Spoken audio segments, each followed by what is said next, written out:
ओम शांति।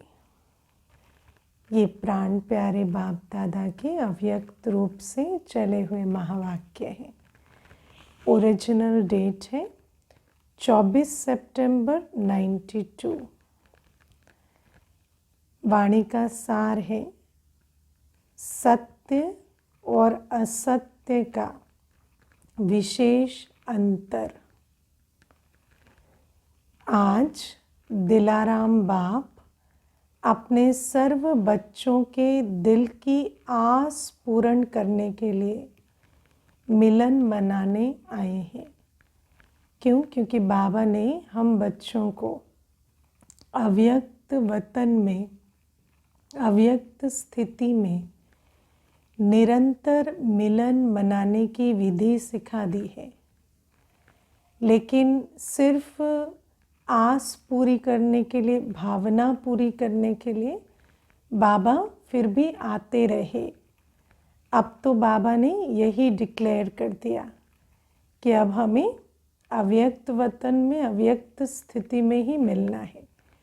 लेकिन जब बाबा आते थे अव्यक्त में मिलने, तो बाबा कहते सिर्फ आस पूर्ण करने आते हैं। अव्यक्त रूप में तो सदा सर्व बच्चे मिलन मनाते रहते हैं, फिर भी व्यक्त शरीर द्वारा अव्यक्त मिलन मनाने की शुभ आस रखते हैं। व्यक्त शरीर कौन सा लेते थे बाबा? दादी का तन। और अव्यक्त मिलन ही होता, लेकिन व्यक्त शरीर के द्वारा मिलन मनाते रहे बाबा। इसलिए बाप को भी अव्यक्त से व्यक्त में आना पड़ता है। बाप दादा इस समय चारों ओर देश विदेश के बच्चों को देख रहे हैं। हॉल में बैठे हैं, लेकिन बाबा किसको देख रहे हैं? चारों ओर देश विदेश सब बच्चों को देख रहे हैं। मन से मधुबन में है, तो भले ही बच्चे अपने अपने स्थानों पर बैठे हैं, लेकिन मन से मधुबन पहुँचे हुए हैं और जैसे बाबा के सम्मुख बैठे हैं। बाबा से मिलन जो है वो स्थान का मोहताज नहीं, स्थिति का है। जो बच्चे मनमना भव है वो जैसे बाबा के सम्मुख बैठे हैं। और कोई ऐसा भी होगा जो हॉल में सम्मुख बैठा है पर मन से मिलन नहीं मना रहा, तो जैसे वो वहाँ होते भी नहीं हैं। आप साकार में हो और अनेक बच्चे अव्यक्त रूप से मिलन मना रहे हैं। और अभी तो पाठ ही पूरा अव्यक्त रूप से मिलन मनाने का बन गया है, जो मिलन सदा सर्व बच्चे निरंतर मना सकते हैं। बाप दादा भी सर्व बच्चों के स्नेह का रिटर्न दे रहे हैं जहाँ भी है, लेकिन याद द्वारा बाप के समीप दिल में है। बाबा को याद किया तो जैसे दिल तख्त पर बाबा के बैठ जाते हैं। सबके स्नेह के साज बाप दादा सुन रहे हैं। बाबा बच्चों की याद भी बाबा तक पहुंच रही है और साज भी बाप दादा सुन रहे हैं। बच्चों के दिल के उद्गार भी बाप दादा तक पहुंच रहे हैं। बाप जानते हैं कि बच्चों के लिए सिवाय बाप के और कोई याद करने वाला है नहीं, और बाप को भी सिवाय बच्चों के कोई और है नहीं। ये सच है ना। बच्चों के लिए एक बाबा के सिवाय कोई नहीं है। अगर बच्चे ऐसा समझते भी हैं तो वो अल्पकाल का भ्रम है, जिस भ्रम में माया हमें डालती है कि शायद ये मेरा है, वो मेरा है।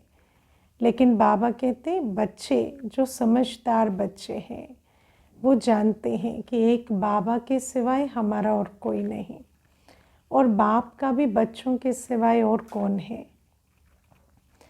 सदा इसी स्मृति में रहते हैं कि मैं बाबा का और बाबा मेरा। बच्चों को बच्चे माना जो सचमुच बच्चे हैं, जो आज्ञाकारी होकर चलते हैं, जिन्होंने बाबा को पहचान कर बलिहार गए हैं, वो जानते हैं मैं बाबा का हूँ और बाबा मेरा है। ये भी मालूम है कि बाबा का भी मेरे सिवाय कोई नहीं, बाबा भी मुझे उसी स्नेह का रिटर्न देता है। यही स्मृति सहज भी है और समर्थ बनाने वाली भी है। मेरे को याद रखना तो बहुत सहज है ना, मैं बाबा का, बाबा मेरा, ये जो सत्य संबंध है इसकी स्मृति में रहना बहुत सहज है, क्योंकि जो मेरा है वो कभी भूलता नहीं। और दूसरा, ये स्मृति समर्थ बनाने वाली भी है। इसी स्मृति में समर्थी समाई हुई है, क्योंकि बाबा माना सर्वशक्तिवान। तो जितना मैं बाबा का, बाबा मेरा याद है, उतनी ही शक्तिशाली स्थिति भी है। ऐसा स्मृति स्वरूप स्नेही बच्चा साकार में तो क्या, लेकिन स्वप्न में भी कभी असमर्थ हो नहीं सकता। कल भी बाबा ने कहा था ना, जो बाबा की याद में है उसको माया स्वप्न में भी धोखा नहीं दे सकती। तो बाबा कहते मैं बाबा का, बाबा मेरा, ऐसा मायाजीत बच्चा स्वप्न में भी धोखा नहीं खा सकता। असमर्थ होना अर्थात मेरा बाबा के बजाय कोई और मेरापन आता है। जब बाप और मेरे बीच कोई आ जाता है तब वो बात बाप से बड़ी होती है, क्योंकि वो बीच में आ गई है ना, तो वो बहुत शक्तिशाली हो जाती है। जो मेरे और बाबा के बीच में आ जाए वो बात बाप से बड़ी हो जाती है। तो बाबा कहते कोई तो मेरापन है जो बीच में आ गया है, इसीलिए बाप की शक्ति मुझे नहीं मिल रही। अब वो मेरा कोई आत्मा हो सकती है, कोई वस्तु हो सकती है, कोई साधन हो सकता है, प्रकृति का साधन, विज्ञान का साधन, कोई भी चीज़ है जो मेरी, जिसमें मेरापन आ गया है, जो मेरे को, जो मेरी सुख शांति का स्रोत बन गई है। तो बाबा कहते वो जिससे हम अल्पकाल का लगाव झुकाव रखने लगे हैं, वो बात हमारे को बाप से दूर कर देती है और तभी आत्मा असमर्थी का अनुभव करती है, क्योंकि जहाँ बाप है वहाँ तो समर्थी है।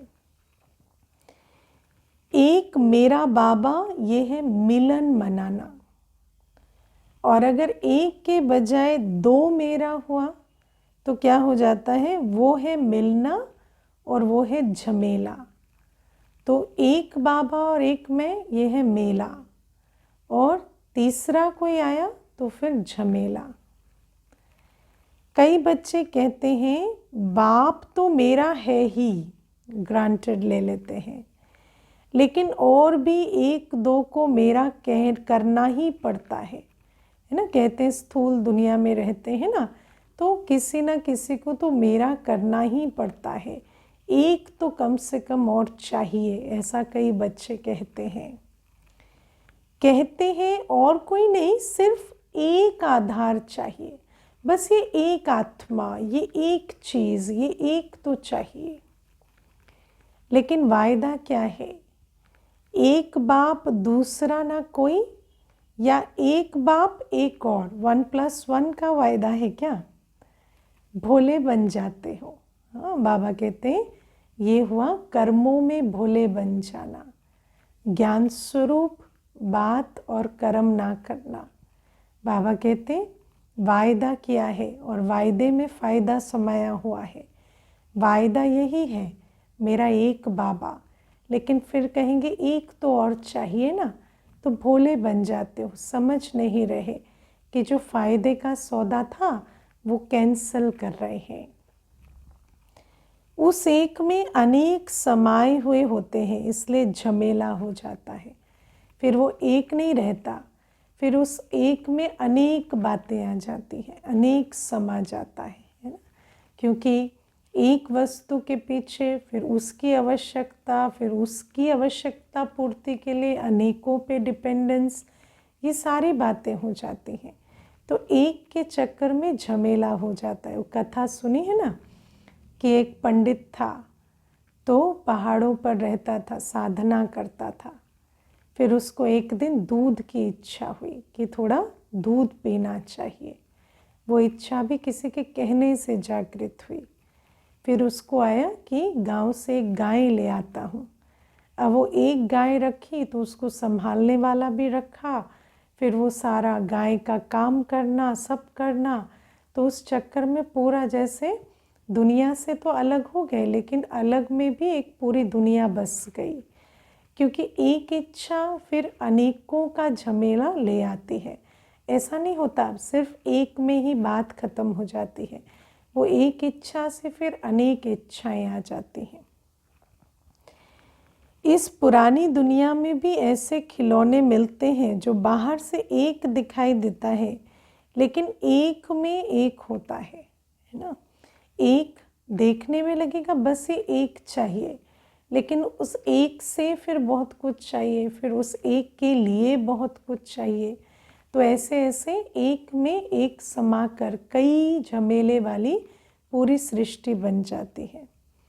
एक खोलते जाओ तो दूसरा निकलेगा, दूसरा खोलेंगे तो तीसरा निकलेगा, है ना। इसीलिए एक के पीछे पड़ते हैं तो फिर उसी झमेले में फंस जाते हैं। ये भी ऐसा ही खिलौना है, दिखाई तो एक देता है लेकिन अंदर समाये हुए अनेक हैं। और जब झमेले में चले गए तो मिलन मनाना कैसे हो सकता है। फिर तो सारी बुद्धि, सारा समय, सारा संकल्प उन झमेलों के विस्तार में ही सारा जैसे खत्म हो जाता है, नष्ट हो जाता है। फिर ये मिलन मनाने के लिए संकल्प समय नहीं रहता। संगम युग के सुखों से, शक्ति से वंचित हो जाते हैं। झमेले में ही लगे रहेंगे या मिलन मनाएंगे। हाँ, बाबा कहते अगर मिलन मेले में रहना है तो एक के सिवाय दो नहीं होना चाहिए, और अगर झमेले में जाएंगे तो फिर एक नहीं रहेगा।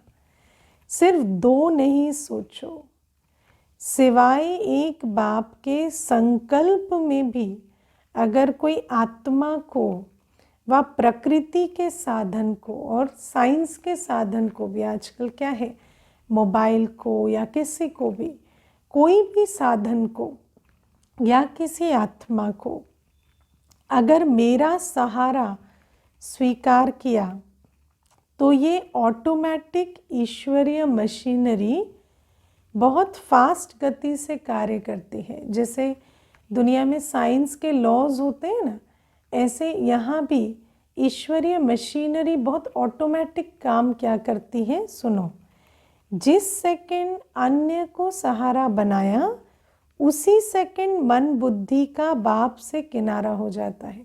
ऐसा नहीं हमने बाप को किनारा तो नहीं किया, बाबा को तो साथ ही रखा था, नहीं। ये एक ऑटोमेटिक ईश्वरीय मशीनरी है।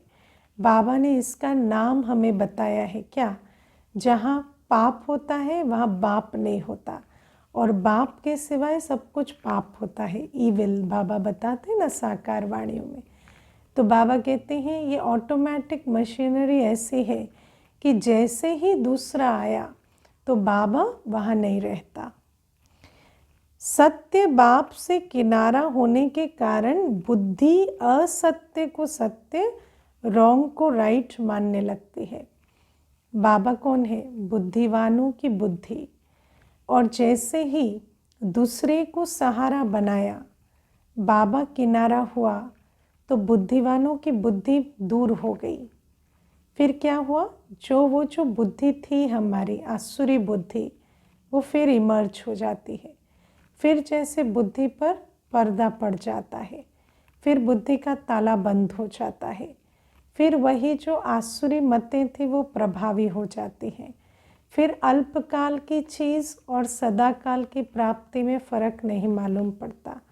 बुद्धि फिर राइट को रॉन्ग को राइट, असत्य को सत्य मानने लगती है, उल्टी जजमेंट करने लगती है कितना भी कोई समझाएगा कि ये राइट नहीं है ना, लेकिन तीसरे को बीच में ले आए हैं तो फिर बुद्धि और काम नहीं कर रही है। तो फिर भले ही कल जो बात समझ में आ रही थी वो आज कहेगा कोई तो समझ में नहीं आएगी, क्योंकि बाबा कहते कितना भी कोई समझाएगा कि ये राइट नहीं है, लेकिन वो यथार्थ को, सत्य को भी असत्य की शक्ति से समझाने वाले को रॉन्ग सिद्ध करेगा, है ना। बाबा कहते सत्य को भी असत्य की शक्ति से समझाने वाले को रॉन्ग सिद्ध करेगा। बाबा कहते वो कहेगा नहीं मैं ही राइट हूँ। ये सदा याद रखो कि आजकल ड्रामा अनुसार असत्य का राज है और असत्य के राज्य अधिकारी प्रेसिडेंट रावण है ना। तो है ही दुनिया असत्य की दुनिया। इसलिए बाबा को साथ रख के हमें बुद्धि को का ताला खुला रखना बहुत मेहनत का काम है। लेकिन जैसे ही हम थोड़े अलबेले होते हैं, किसी और को सहारा बनाया, तो फिर जैसे बाबा किनारा हुआ, बुद्धि की जजमेंट फिर वापस, जैसे दुनिया में रावण राज्य तो है ही ना, तो इतना नेगेटिव फोर्स प्रबल है कि झट से 1 सेकंड में जैसे बुद्धि पलट जाती है और रावण अपना काम करने लगता है। उसके कितने शीश हैं, अब रावण के कितने शीश हैं, है ना, माया के कितने रूप हैं। बाबा कहते रावण भी कोई एक नहीं, रावण के कितने शीश हैं। कभी काम, कभी क्रोध, कभी लोभ, कभी मोह, कभी अहंकार, अलग अलग इमोशंस का रस रावण देता है। तो बाबा कहते उन 10 शीशों में ऐसे खो जाते हैं, उनके अलग अलग एक्सप्रेशंस में, खेल में ऐसा खो जाते हैं कि जान ही नहीं पाते ये रावण है। उसके कितने शीश हैं, अर्थात असत्य की शक्ति कितनी महान है, असत्य की शक्ति कितनी वैरायटी है, कितने रस देने वाली है, कितनी महान है ना। उसके मंत्री, महामंत्री भी बड़े महान हैं, बहुत अच्छी युक्ति देते हैं। मंत्री महामंत्री, मंत्री महामंत्री क्या करते हैं, अपने राजा की बात को सिद्ध करते हैं। ऐसे रावण के मंत्री महामंत्री, जो रावण मते हैं, वो बहुत प्रभावी होती हैं। ऐसा लगेगा बात तो यही राइट है। उसके जज और वकील भी बड़े होशियार हैं, इसलिए उल्टी जजमेंट की पॉइंट्स बहुत वैरायटी है ना। रावण मत वाला भी हार नहीं खाता, बहुत दलीलें उसका वकील देता है, और बाहर से मधुर रूप की देते हैं, और ऊपर से ऐसा लगेगा इतने मीठे, इतने प्यारे, इनका क्या स्वार्थ है, ऐसा लगेगा। इसलिए सत्य को असत्य सिद्ध करने में बहुत होशियार होते हैं। तो रावण को ठीक से पहचानते हो ना, 10 शीश वाले रावण के, है ना, रमणीक रूप में फंस तो नहीं जाते। लेकिन असत्य और सत्य में विशेष अंतर क्या है। बाबा कहते हैं शक्ति में तो असत्य भी बहुत शक्तिशाली है, और सत्य की शक्ति तो है ही सत्य की शक्ति। लेकिन फिर शक्ति में अंतर नहीं है, तो मूल अंतर क्या है असत्य और सत्य में। असत्य की जीत अल्पकाल की होती है। जीत किसे कहेंगे, जहाँ खुशी है, शांति है, सुख का अनुभव है, शक्ति का अनुभव है, प्राप्ति का अनुभव है। तो असत्य की जब जीत होती है ना, तो ये भी अनुभव होता है, लेकिन अल्पकाल के लिए। फिर थोड़ी देर में ये अनुभव परिवर्तन हो जाता है ना?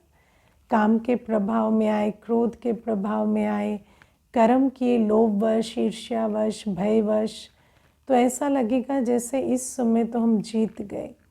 तो अल्पकाल की जीत तो असत्य भी अनुभव कराता है, क्योंकि असत्य का राज्य ही अल्पकाल का है। सत्यता की हार अल्पकाल की है और जीत सदा काल की है।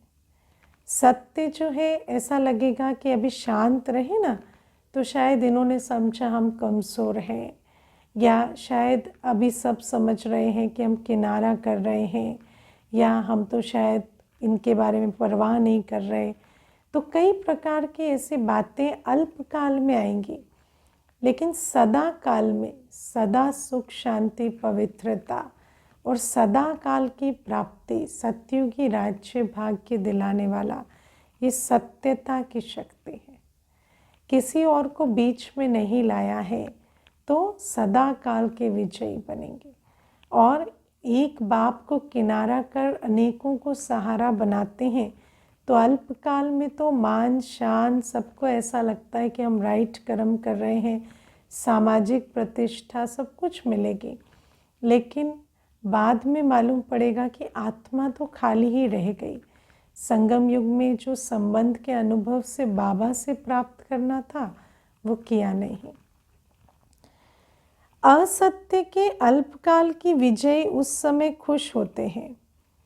जितना थोड़ा समय खुशी मनाते व अपने को राइट सिद्ध करते तो समय आने पर असत्य के अल्पकाल का समय समाप्त होने पर जितनी असत्यता के वश मौज मनाई है ना, उतना ही 100 गुना सत्य की विजय प्रत्यक्ष होने पर पश्चाताप करना ही पड़ता है ना। और भले ही इस समय समझेंगे कि ये तो जैसे दुनिया से न्यारे हो गए, बाकी हमने तो जैसे दुनिया को भी महत्व दिया है और रावण मतों को भी महत्व दिया और हम तो बैलेंस बना के चल रहे हैं, लेकिन फाइनल जब रिजल्ट निकलेगी तो समझ में आएगा कि ये तो चलो सतयुग में राज्य भाग्य लेने चले गए और हम देखो क्या कर रहे हैं, दास्ता से बन रहे हैं।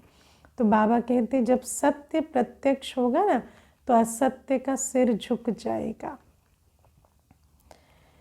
तो बाबा कहते कि क्योंकि बाप से किनारा स्थूल में किनारा नहीं होता, स्थूल में तो स्वयं को ज्ञानी समझते हैं ना, स्थूल में किनारा नहीं करते। मुरली भी सुन रहे हैं, सब नियम मर्यादाएं भी ऊपर से पालन हो रही हैं, सब कुछ होता है, पूरे ऊपर से तो ब्राह्मण कल्चर में रहते हैं, लेकिन मन और बुद्धि से किनारा होता है। मन और बुद्धि को माया धोखा देती रहती है, देहधारियों को दिल में बिठा कर रखते हैं, वस्तु व्यक्ति से बहुत लगाव रखते हैं। तो ऐसे में बाप को किनारा कर कर चलते हैं और बाप की याद से जो सदा समर्थ स्थिति बननी चाहिए या योग बल जो हमें अंतमते सोगति दिलाएगा, वो जो जमा होना चाहिए वो नहीं होता। और बाप से किनारा होना अर्थात सदा काल की सर्व प्राप्तियों के अधिकार से संपन्न के बजाय अधूरा अधिकार प्राप्त होना है ना। बाप से किनारा होना माना जो बाबा देने आया है, सदा काल की सर्व प्राप्तियां, सतयुग के 21 जन्म का राज्य भाग्य, उससे संपन्न होने के बजाय अधूरा अधिकार प्राप्त हो जाता है। कई बच्चे समझते हैं कि असत्य के बल से असत्य के राज्य में विजय की खुशी व मौज इस समय तो मना लें, है ना। कई ऐसे बाबा ने तीसरा नेत्र दिया लेकिन उसको बंद करके, है ना, जैसे बिल्ली दूध पीती है आँख बंद करती है ना, सोचती कोई नहीं देख रहा, ऐसे कर्मों की गति से बिल्कुल आँख बंद कर लेते हैं और सोचते हैं कि नहीं इस समय तो रावण की मौज में मौज मना लें, भविष्य किसने देखा, कौन देखेगा, हम भी भूल जाएंगे, सब भी भूल जाएंगे, ऐसा सोचकर बच्चे चलते हैं। ऐसे तो नहीं चल रहे। हाँ, बाबा कहते हैं लेकिन ये असत्य की जजमेंट है, ये भी जो जजमेंट है कि कौन देख रहा है, ये भूल जाएंगे, वो भूल जाएंगे, ये जजमेंट भी, ये संकल्प भी हमें कौन दे रहा है, रावण दे रहा है। बाबा सुनो, अंडरलाइन कर लेना इसको, भविष्य वर्तमान की परछाई है। भविष्य वैसा ही होगा जैसा वर्तमान है। वर्तमान में यदि बाबा का हाथ पकड़कर चले हैं, एक बाबा दूसरा न कोई करके चले हैं, वर्तमान माया के समक्ष समर्थ रहे हैं, तभी जाकर कल समर्थी में राज्य करेंगे। अगर आज हार खा रहे हैं तो कल भी हार ही होगी। भविष्य वर्तमान की ही परछाई है। बिना वर्तमान के भविष्य नहीं बनता। भविष्य में कोई भी चीज़ अचानक नहीं आ जाएगी। वर्तमान में जो कर रहे हैं उससे क्लियर मालूम पड़ता है इनको भविष्य में क्या मिलेगा। असत्य के वशीभूत आत्मा वर्तमान समय भी अल्पकाल के सुख के नाम मान शान के सुखों में के झूले में झूल सकती है और झूलती भी है ना। भले ही अल्पकाल का नाम मान शान बाहरी सुख के झूले में झूलती है, लेकिन अतीन्द्रिय अविनाशी सुख के झूले में नहीं झूल सकती। अगर वर्तमान को देखें तो आंतरिक खुशी उस आत्मा को नहीं है, दिल की शांति नहीं है। बाबा ने कहा है श्रीमत पर चले बिना स्व से संतुष्टता नहीं होती, आत्मा को अतीन्द्रिय सुख के झूलों का अनुभव नहीं होता। तो वर्तमान में जब बाबा की गोद में बैठे अप्राप्ति है तो कल कैसे सर्व प्राप्तियाँ होंगी, क्योंकि भविष्य तो वर्तमान की परछाई है। अल्पकाल के शान मान और नाम की मौज मना सकते हैं, लेकिन सर्व आत्माओं के दिल के स्नेह का, दिल की दुआओं का मान नहीं प्राप्त कर सकते।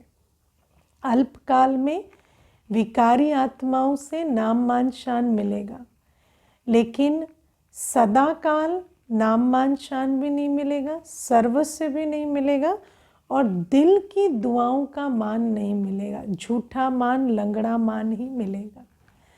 दिखावा मात्र मान पा सकते हैं, ऊपर से सब नमस्ते करेंगे लेकिन दुआएं नहीं देंगे।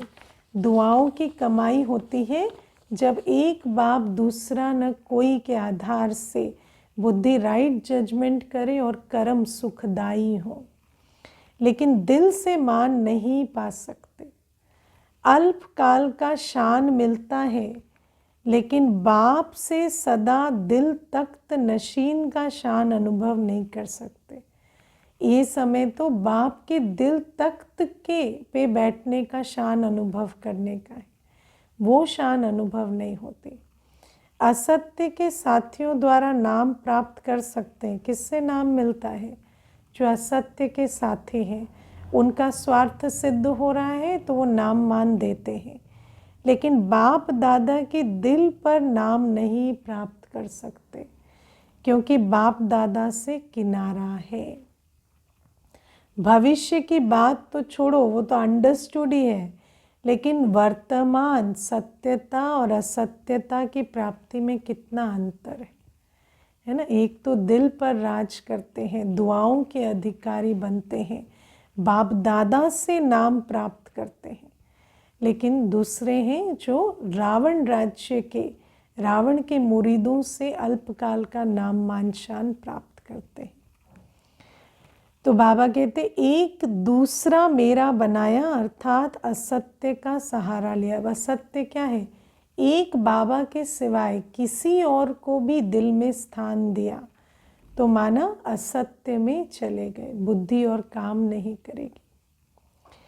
कितना झमेला हुआ। कहने में तो कहेंगे और कुछ नहीं, सिर्फ कभी कभी थोड़ा सहारा चाहिए, लेकिन वायदा तोड़ना अर्थात झमेले में पड़ना। वैसे भी देखो, वायदा निभाने में बहुत मेहनत चाहिए, है ना। थोड़ी बात आई, थोड़ा विघन आया, अंदर हलचल हुई, अंदर कोई खुशी का अनुभव नहीं हो रहा, तो किसी और का सहारा लेने लगे तो क्या लॉयल्टी है हमारी, है ना। एक व्रता कहाँ है हम। फिर तो थोड़े में वायदा तोड़ दिया तो फिर वायदे का फल और बल कैसे मिलेगा। तो बाबा कहते किसी को भी सहारा बनाया, अर्थात बाप से किया वायदा तोड़ा, साजन से किया वायदा तोड़ा कि मेरे तो सिर्फ आप, दूसरा ना कोई, और झमेले में पड़ गए। क्या ऐसा वायदा किया है एक मेरा बाबा और कभी कभी दूसरा? नहीं, दूसरा भी अलाउ है। ये लिखा था क्या? बाबा कहते लिख के दिया है बाबा को, बाबा आप तो मेरे एक, दूसरा न कोई, तुम्ही संग बैठूं, तुम्ही संग खाऊं, तुम्ही को दिल का हाल सुनाऊं। बाबा कहते इसमें तो कोई दूसरा वायदा नहीं था, है ना। फिर भोले मत बनना कि इतना तो क्या है, इतनी बड़ी क्या बात हो गई, है ना, ऐसे भोलेपन में कहते हैं ना इतनी बड़ी क्या बात हो गई, सामने वाला कहता है ऐसे कह भी कैसे सकते इतनी बड़ी क्या बात हो गई, ये तो कॉन्ट्रैक्ट के खिलाफ है ना। जैसे दुनिया में भी कोई कॉन्ट्रैक्ट होता है तो उसके खिलाफ थोड़ी सी चीज़ की तो ये नहीं कह सकते कोर्ट में कि ने इतना ही गबन किया, है ना, 5 रुपए का भी गबन किया तो गबन कहा जाता है। तो बाबा कहते नहीं, कॉन्ट्रैक्ट यही है कि बाबा एक दूसरा ना कोई, उसके बाहर गए माना वहाँ पर झमेला शुरू होना ही है। तो बाबा कहते ये असत, बाबा कहते हैं चाहे अल्पकाल के नाम मान शान का सहारा ले लो, चाहे व्यक्ति का लो, चाहे वैभव का लो, जब दूसरा ना कोई तो फिर दूसरा कहाँ से आया। बस ये थोड़ा सा नाम मान शान में फंसे, थोड़ा इस घर में मोह है, थोड़ा सा प्रॉपर्टी में मोह है, थोड़ा सा इस व्यक्ति में मोह है, नहीं। बाबा कहते नहीं मतलब नहीं, दूसरा ना कोई माना कोई भी नहीं। ये असत्य के राज्य के झमेले में फंसाने की चतुराइयाँ हैं, ये सब तो चतुराई माया दिखा रही है, समझ नहीं सकते हो क्या माया को। जैसे बाप कहते हैं ना, मैं जो हूँ जैसा हूँ वैसा मुझे नंबरवार जानते हैं, ऐसे असत्य के राज अधिकारी रावण को भी वो जो है जैसा है वैसा सदा नहीं जानते हैं, है ना, उसके रूपों में फंस जाते हैं। वो रूप बदल बदल कर आता है ना, तो कहीं ना कहीं नॉलेजफुल से फिर भोले बन जाते हैं। कभी भूल जाते हो कभी जानते हो, राज्य अधिकारी है तो ये ताकत कम होगी। बाबा कहते राज्य अधिकारी है तो ये ताकत कम होगी। बाबा कहते राज्य अधिकारी को तो बिल्कुल जैसे राजा होता है ना, उसको जो भी शत्रु की चाल होती है वो समझ में आनी चाहिए। तो बाबा कहते राज्य अधिकारी आत्मा को तो बहुत अलर्ट रहना पड़ेगा, चाहे झूठा हो चाहे सच्चा हो, लेकिन राज्य तो है ना, इसलिए अपने को चेक करो, दूसरे को नहीं। माया इतना आकर्षक रूप लेके आई, हम जान ही नहीं पाए, कहने से नहीं होगा। कहते हैं ना, सवारी अपने सामान की स्वयं जिम्मेवार है। तो मैं राज्य अधिकारी हूँ, मेरे राज्य की सुरक्षा मेरी जिम्मेवारी है। मेरा इन अतीन्द्रिय सुख का खजाना कोई छीन न ले जाए, ये मेरी जिम्मेवारी है। आजकल दूसरों को चेक करने में सब होशियार हो गए हैं, है ना, ये गलती कर रहा है, वो ऐसे क्यों बोल रहा है, वो ऐसे क्यों कर रहा है, परिस्थिति इतनी बड़ी क्यों आ रही है। बाबा कहते नहीं, कभी बोलते हो क्या चोर बहुत ज़्यादा आए तो हमने दरवाज़ा खोल दिया, नहीं, अपनी सुरक्षा तो हम खुद करते हैं ना। बाप दादा कहते अपना चेकर बनो और दूसरे का मेकर बनो। अपनी कमियों को देखो भरो और दूसरे को मेकर बनो, माना उसको जो सहारा चाहिए वो दो। उसकी कमी कमजोरियों को चेक नहीं करो, उसको भरो और अपनी को चेक करके भरो। लेकिन करते क्या हो, दूसरे का चेकर बन जाते हो और बातें बनाने में मेकर बन जाते हो। बाप दादा रोज ही हर एक बच्चे की कौन सी कहानियाँ सुनते हैं, बहुत बड़ा किताब है कहानियों का। हाँ, बाबा के पास तो इतनी कहानियाँ आती हैं, बच्चे भोलेपन में ऐसे ऐसे बातें सुनाते हैं, ऐसे ऐसे कर्म करते हैं, कहानियाँ बनाते हैं जहाँ दूसरे को दोषी अपने को राइट सिद्ध करते हैं। बाबा को तो ये कहानियाँ सब बड़ी रमणीक लगती होंगी। तो बाबा कहते बहुत बड़ा किताब है कहानियों का, तो अपने को चेक करो। दूसरे को चेक करने लगते हो तो लंबी कथाएं बन जाती हैं, और अपने को चेक करेंगे तो सब कथाएं समाप्त हो, एक सत्य जीवन की कथा प्रैक्टिकल में चलेगी, जीवन की कथा बदल जाएगी अगर अपने को चेक करेंगे। सभी कहते हैं बाबा आपसे बहुत प्यार है, सिर्फ कहते हो व करते भी हो, है ना, क्योंकि बाबा कहते प्यार है कहते हो या प्यार करते हो, क्योंकि जो प्यार करेगा वो तो बाप समान बन जाएगा। कभी कहते हो कभी करते हो, बाप के प्यार का प्रत्यक्ष सबूत बाप ने दे दिया। क्या दे दिया? बाबा ने कहा जो हो जैसे हो मेरे हो, है ना। लेकिन बाबा कहते मैं बाबा आपका हूँ, दूसरा कोई नहीं, और मेरा एक बाबा, दूसरा ना कोई, ये लिया। क्योंकि बाबा ने तो प्यार का सबूत दिया, हमें अपना बनाया, हमने एक बाबा को अपना संसार बनाया। लेकिन अभी बच्चों को सबूत देना है। क्या सबूत देना है? बाप कहते हैं जो हो जैसे हो मेरे हो, और आप क्या कहेंगे? जो है वो सब आप हो, मेरा जो भी कुछ है आप ही हो। ऐसे नहीं, थोड़ा थोड़ा और भी है। बाप से प्यार है, बाबा कहते हैं, इस बात को बाबा मना नहीं करते। लेकिन कभी कभी असत्य के राज्य के प्रभाव में आ जाते हैं, तो बाबा कहते हैं ये प्रभाव में हमें और नहीं आना। अच्छा, मधुबन निवासियों प्रति अव्यक्त बाप दादा के मधुर महावाक्य।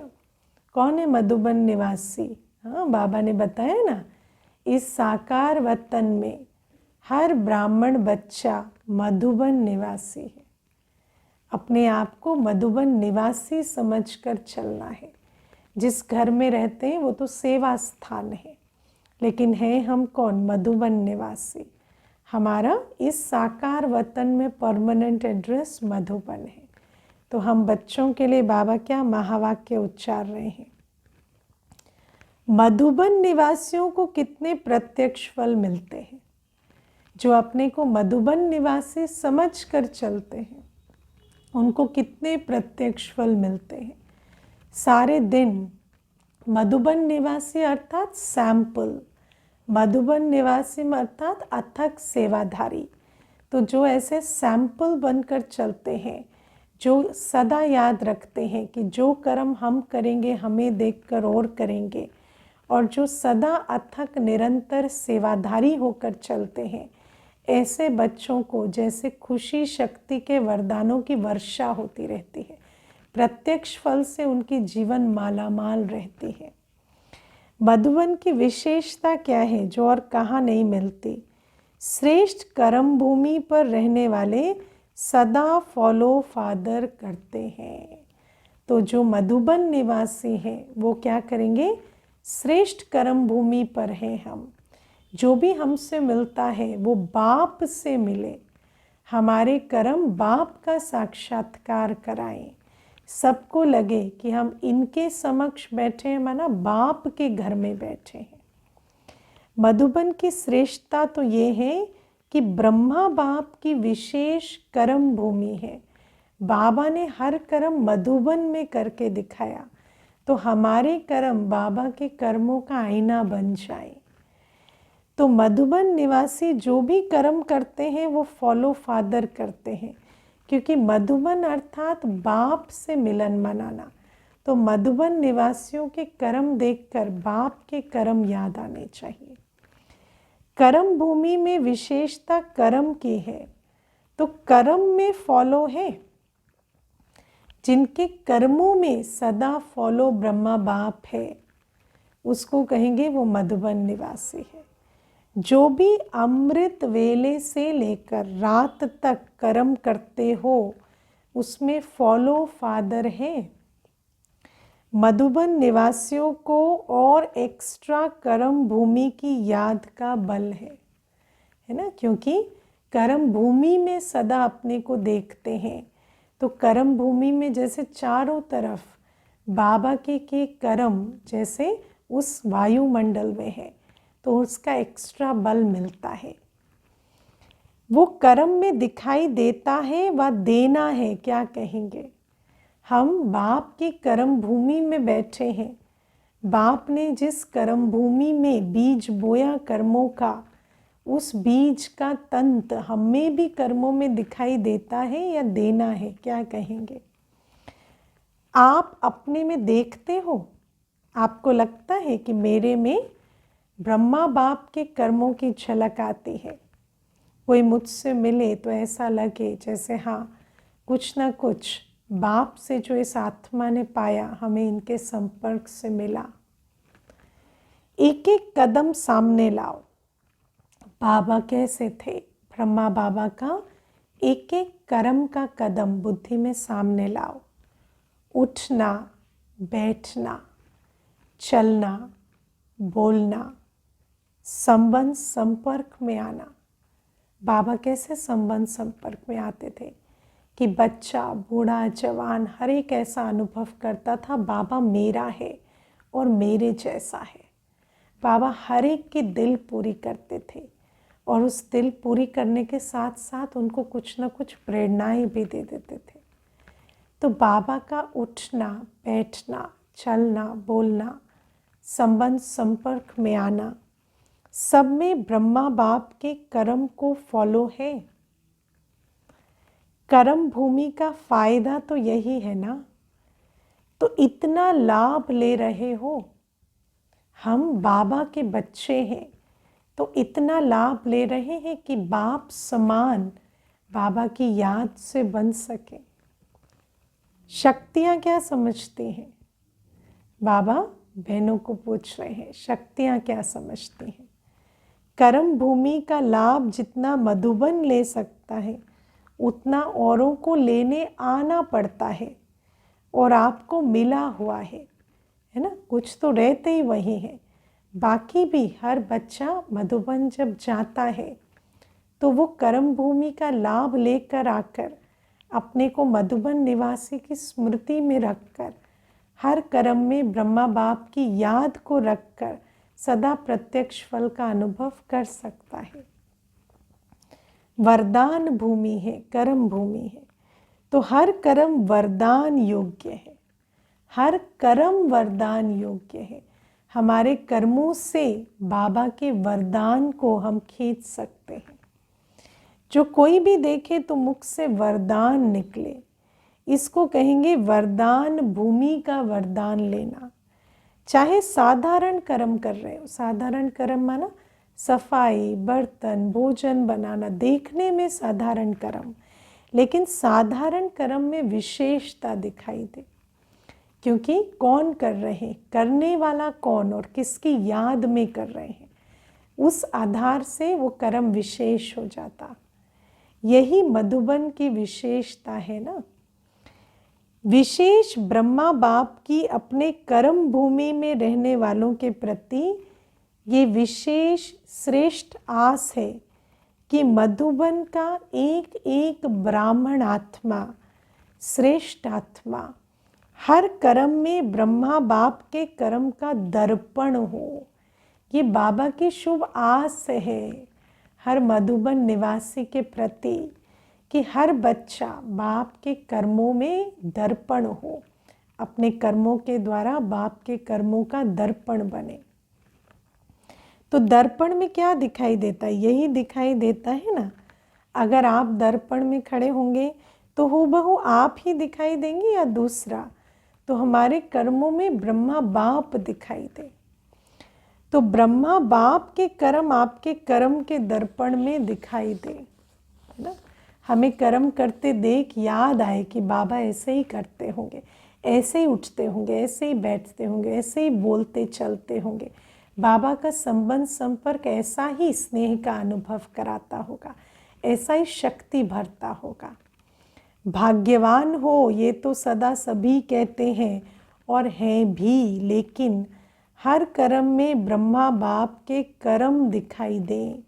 ये सर्टिफिकेट कौन लेगा और कब लेंगे, है ना। बाबा कहते लेना तो है, लेकिन कौन लेगा सर्टिफिकेट इतने बच्चों में से और कब लेंगे? अभी लेंगे या और समय लगाएंगे? बाबा कहते ये तय करो, लेना तो है ना, या ले लिया है। ले लिया है कि जो भी देखते हैं उनको बाप का दर्शन हमारे कर्मों में होता है, ऐसा सर्टिफिकेट ले लिया है।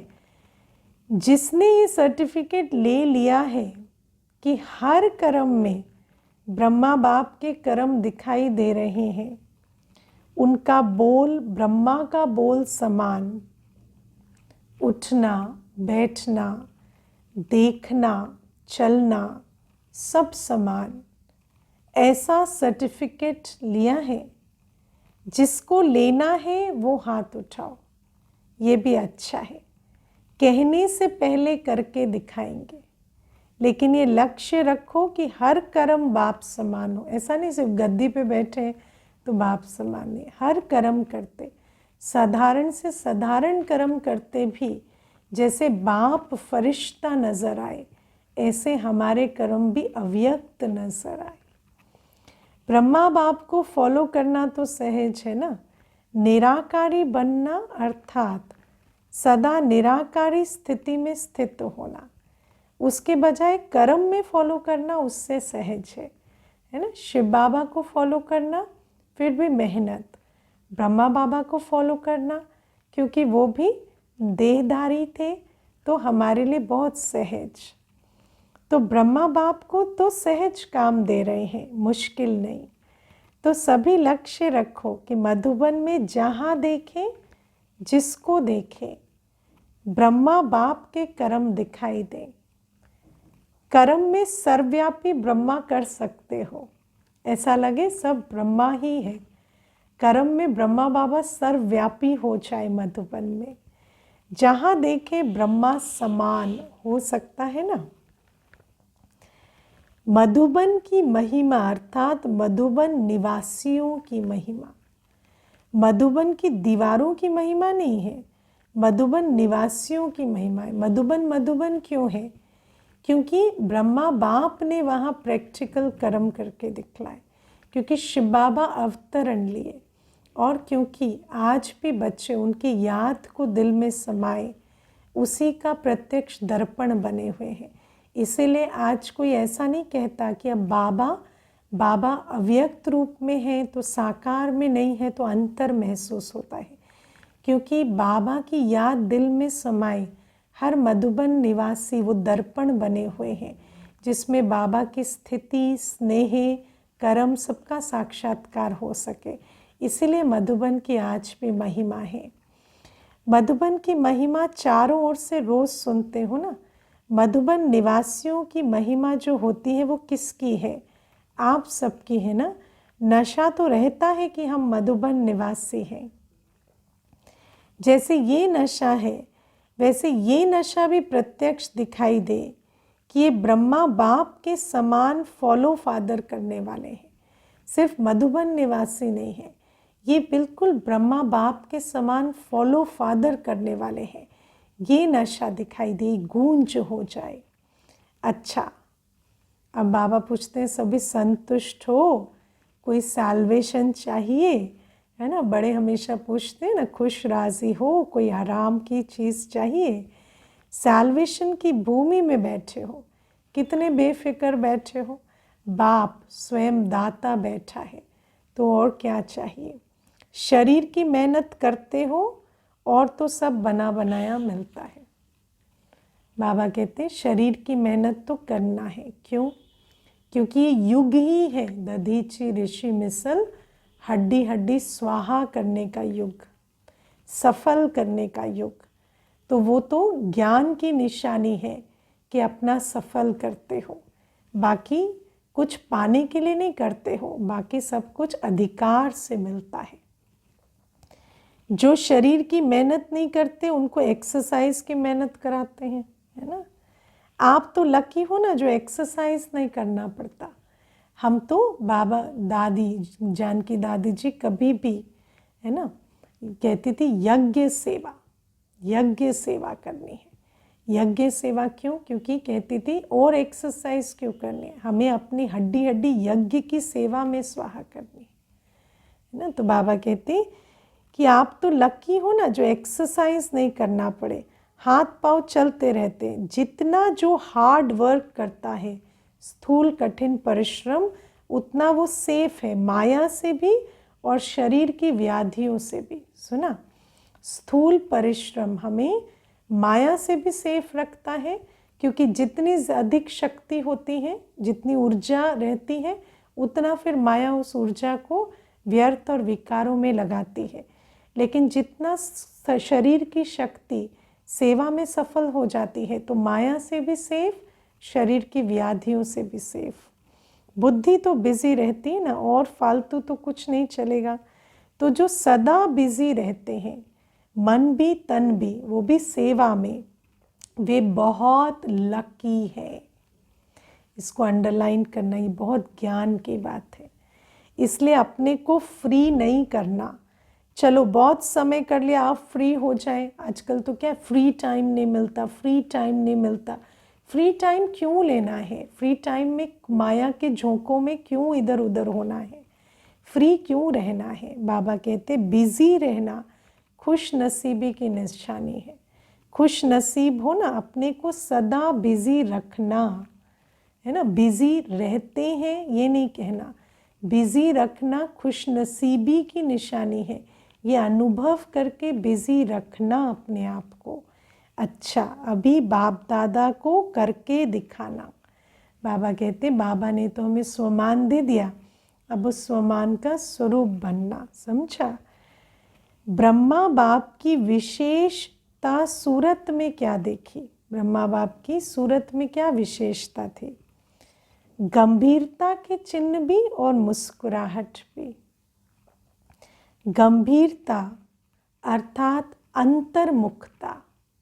बाबा बाह्य मुखी नहीं थे, अंदर अंदर जैसे अतीन्द्रिय रसों से भरपूर। और साथ साथ रमणीकता भी, ऐसे नहीं सीरियस सीरियस किसी से कुछ बोलना नहीं, ऐसे नहीं। रमणीक, सबके साथ उनके जैसा व्यवहार करना, ये भी था बाबा के अंदर। अंतर्मुखी की निशानी सदा सागर के तले में खोए हुए गंभीर मूर्त, जैसे सागर के बिल्कुल तले में खोए हुए हैं, ज्ञान के गहरे रत्नों से खेल रहे हैं, पवित्रता की गहराइयों का अनुभव कर रहे हैं। मनन चिंतन करने वाला चेहरा और फिर रमणीक अर्थात मुस्कुराता हुआ चेहरा। तो दोनों ही लक्षण सूरत में देखे ना, गंभीरता और रमणीकता का समन्वय देखा, बाबा की सूरत की विशेषता। ऐसे आपकी सूरत भी ब्रह्मा बाप के कॉपी स्वरूप हो। सूरत और सीरत से ब्रह्मा बाप दिखाई दे, क्योंकि ब्रह्मा बाप का सेवा स्थान कर्म भूमि तो मधुबन है ना। तो इस भूमि के रहने वालों द्वारा वही कर्म सेवा प्रत्यक्ष होनी चाहिए। इसी आशा के दीपक को सदा जगाओ। अपने अंदर ये शुभ आस रखो कि मुझे ऐसा बनना है। ब्रह्मा बाप की आप बच्चों प्रति यही आस है, तो बाप की आस को अपनी आस बनाओ। अब ऐसी दीपावली मनाओ, इस आस का दीप जगाओ। बाप दादा की इस एक आशा का दीपक जगाओ, इस आशा में बल भरो, इस आशा का स्वरूप बनो। जब हर एक का दीपक जग जाएगा तो दीप माला तो हो ही जाएगी। फिर सब बाप समान बन जाए तो सत्युग कहाँ दूर है। बाप दादा की इस एक आस का दीप जगाओ। दीप माला में भी देखो, अगर बीच में एक दो दीपक बुझे हुए हों तो अच्छा लगेगा? नहीं, तो सबको बनना है। अगर बीच बीच में एक दो दीपक भी टिमटिमाता है तो हर एक की सदा अचल अडोल अवस्था हो और सब बाप समान बने, तब होगी दीपमाला। दीपमाला अर्थात सत्युग का कोरोनेशन, 111। तो बाबा कहते हैं अगर बीच बीच में एक दो दीपक भी टिमटिमाता है तो अच्छा नहीं लगता, इसलिए सर्व जगे हुए दीपकों की माला। मधुबन निवासी सब जस्टिस होने चाहिए। जस्टिस, जज होने चाहिए। किसके? सेल्फ जस्टिस, अपने जज, अपने वकील नहीं, अपने जज। कोई भी बात करने के पहले स्वयं जज करो, तो न स्वयं का समय जाएगा और न दूसरों का। कोई भी बात करने से पहले, क्योंकि एक बार बात की तो वो बात बहुत दूर तक जाती है, अनेकों की दिल में हलचल पैदा कर सकती है या शांति दे सकते हैं। तो बात करने से पहले जज करो और फिर जज करके ये देखो कि न स्वयं का समय खराब हो न अन्य का, क्योंकि कोई बात अगर व्यर्थ है तो स्वयं का भी समय नष्ट करती है, अन्य का भी। मधुबन तो पीस पैलेस है, मन की भी पीस, मुख की भी पीस। तब मधुबन पीस पैलेस से पीस की किरणें फैलेंगी। मुख से भी पीस, सिर्फ शांति देने वाले बोल बोलने, हलचल में लाने वाले बोल हमारे मुख से ना निकले। मन में भी शांति, मुख से भी शांति, तब यहाँ से शांति की किरणें फैलेंगी। आप पीस पैलेस वालों से सभी पीस की भिक्षा मांगते हैं, कहते हैं ना शांति चाहिए, क्योंकि वे स्वयं ही स्वयं से तंग हो रहे हैं।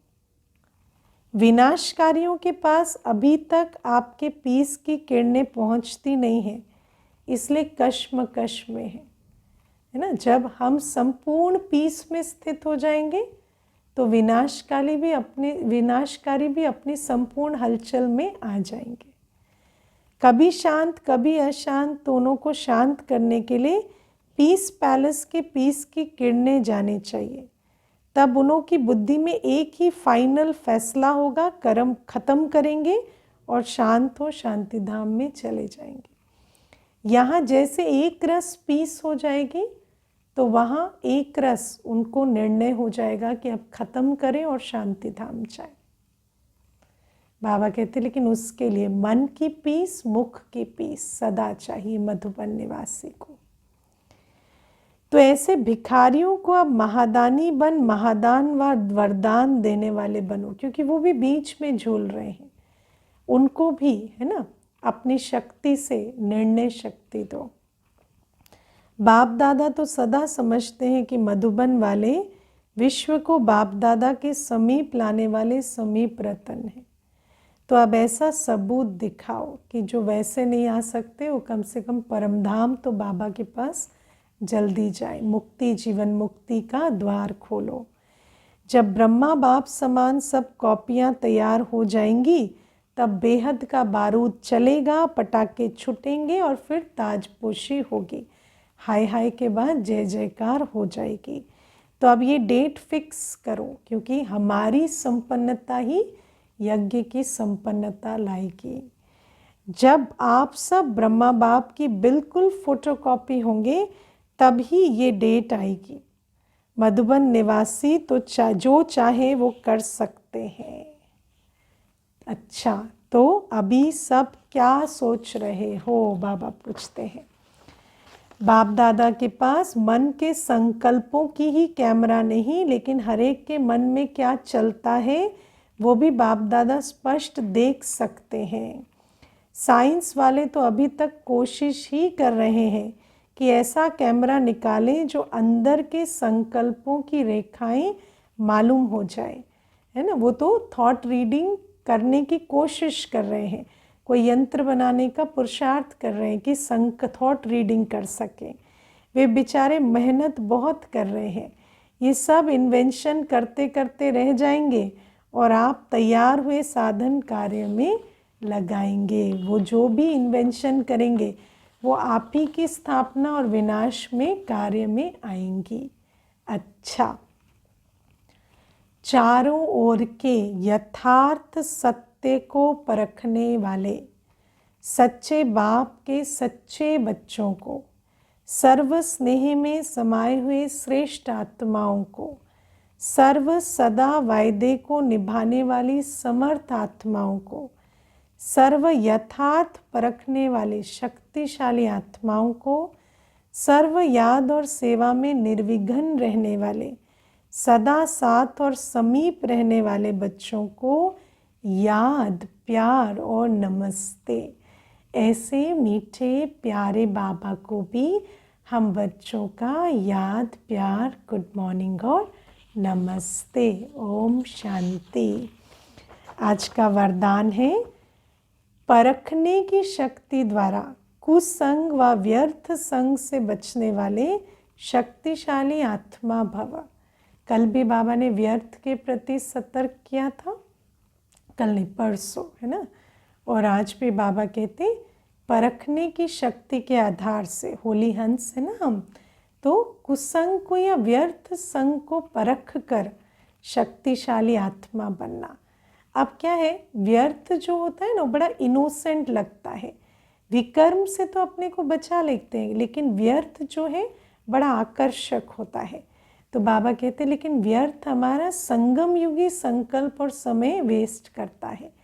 तो ऐसे बड़े चोर से अपने को बचाने के लिए परख शक्ति रखनी है और वो व्यर्थ से बचकर अपनी शक्ति को जमा करना है।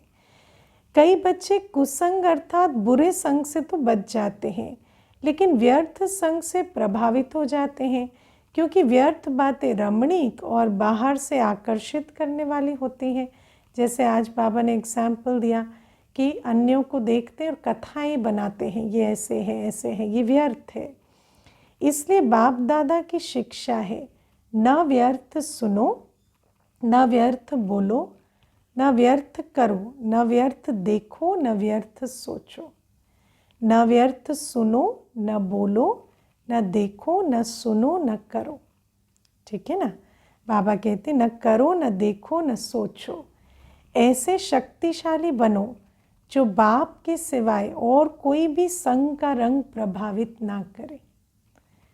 परखने की शक्ति द्वारा खराब व व्यर्थ संग को पहले से ही परख कर परिवर्तन कर दो, तब कहेंगे शक्तिशाली आत्मा। सिर्फ परखना नहीं, परिवर्तन भी करना है।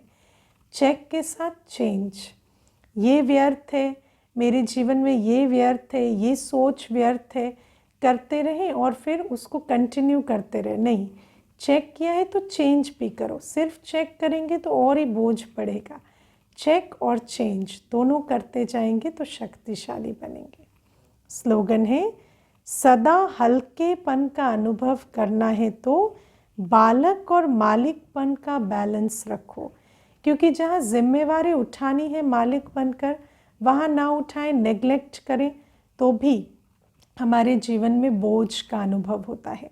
और जहाँ बालक बनना है, जहाँ हमारी अथॉरिटी नहीं है, जहाँ हमें मान कर चलना है, वहाँ मैं करें तो वहाँ भी बोझ पैदा होता है।